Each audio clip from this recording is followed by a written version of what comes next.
একটা ধন্যবাদ একজনটা না দিয়ে পারতাম না। এই ধন্যবাদের মধ্যে আবার রাজনীতির গন্ধ খুঁজবেন না। আমাদের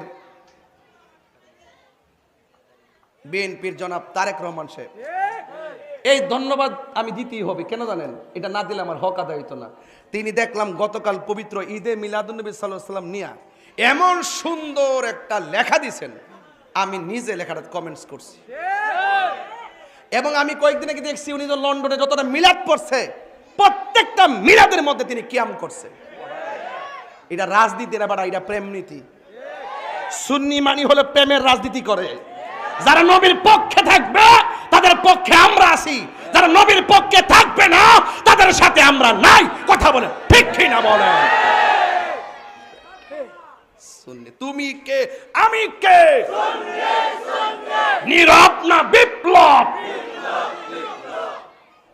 আবিষ্কার করছি। ফুলাফানিটা মনে রাখিস বাবা, আওয়াজ করে কোন ইয়া রাসূলুল্লাহ বলে। এটি কি মানুষ নাকি? তা আয় পড়ছে আবার এটি।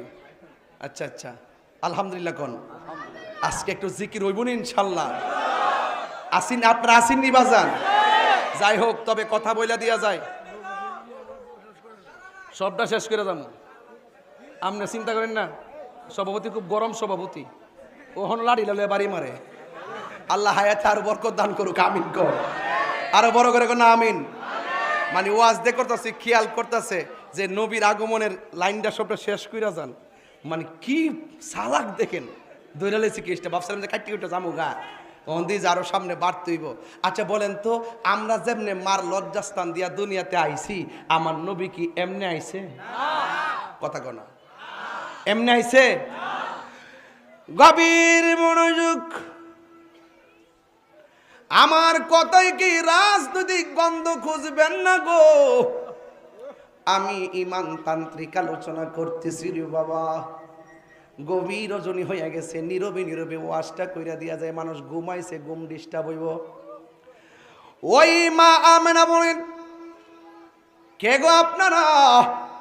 কই আমরা চারজন আসলাম জান্নাত থেকে, আখিরি জামানার পয়গম্বর দুনিয়াতে আসার সময় হয়ে গেছে। আমরা জান্নাতি হাতে রিসিভ করার জন্য আল্লাহ আমাদেরকে আপনার ঘরে পাঠাইছে। জুরি জুরি কি সুবহানাল্লাহ বলা যাবে না? যুবক ভাইরা, মা আমেনা বলেন, আমি ওই মুহূর্তে চোখ দুইটা বন্ধ করলাম, দরজা নাই, জানালা নাই, জানালা বন্ধ। কেমনে পাখি ঢুকলো, কেমনে মানুষ ঢুকলো, বুঝতে পেরেছি সব আমার আল্লাহর কুদরতি খেলা রে। বন্ধু নবী আসবে, এত